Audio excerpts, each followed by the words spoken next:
देखिए, जब भी शिप्स एक जगह से दूसरी जगह जाते हैं तो फ्यूल फिलिंग के लिए या फिर लोडिंग अनलोडिंग के लिए पोर्ट्स की जरूरत पड़ती है। और दुबई एक ऐसी स्ट्रेटेजिक लोकेशन पे था कि उस पर्टिकुलर एरिया से बहुत सारी शिप्स को आना जाना पड़ता था। शेख राशिद ने इस चीज की इंपॉर्टेंस को उसी पर्टिकुलर टाइम पे समझ लिया और पोर्ट राशिद बनवाया। इस पोर्ट की वजह से वहां शिप्स रुकने लगे, और जब कोई शिप रुकता है तो उसके आसपास बहुत बड़े लेवल पे कॉमर्शियल एक्टिविटी होती है। आप इसको ऐसे समझ लो कि कोई गांव है, उसके पास से एक हाईवे निकल के जाए और गांव वाले पेट्रोल पंप से लेके खाने पीने तक हर चीज उस गांव में अवेलेबल करवा दें, तो उस गांव की कमर्शियल एक्टिविटी जो है वो बहुत ही ज्यादा बढ़ जाएगी। सेम यही चीज पोर्ट्स के साथ हुई। पोर्ट राशिद जो था उसको 1972 में बनवाया गया था, और इसकी सक्सेस को देख के 1979 में फिर से एक पोर्ट बनवाया गया, पोर्ट जेबल अली। वैसे तो उस पर्टिकुलर टाइम पे बनवाया गया था, लेकिन आज की डेट में भी ये मिडिल ईस्ट का सबसे बड़ा पोर्ट है। अब ये सारी चीजें तो दुबई में बनी रही थी, इसके साथ साथ शिप्स की रिपेयरिंग वगैरह के लिए दुबई ड्राई डॉक बनवाया गया। और जब ये सारी चीजें बनने लगी तो अब यहां से एमिरेट ऑफ दुबई चमकने लगा।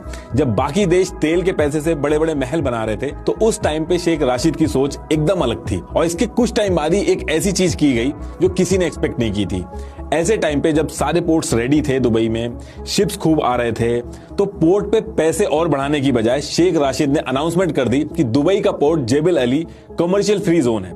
इसका मतलब यह हुआ कि इस एरिया से जो भी शिप गुजरेगा उसको टैक्स नहीं देना होगा। उस पूरे एरिया को टैक्स फ्री कर दिया गया, जिससे import duty, export duty, manufacturing tax सब माफ कर दिए गए। शेख राशिद का ये एक गेम चेंजर मूव था, क्योंकि इतना कुछ करने की वजह से ये जो रूट था ये एक बहुत ही फेवरेट रूट बन गया था हर किसी का, और दुबई की जीडीपी का लगभग 24% हिस्सा यहीं से आने लगा था। और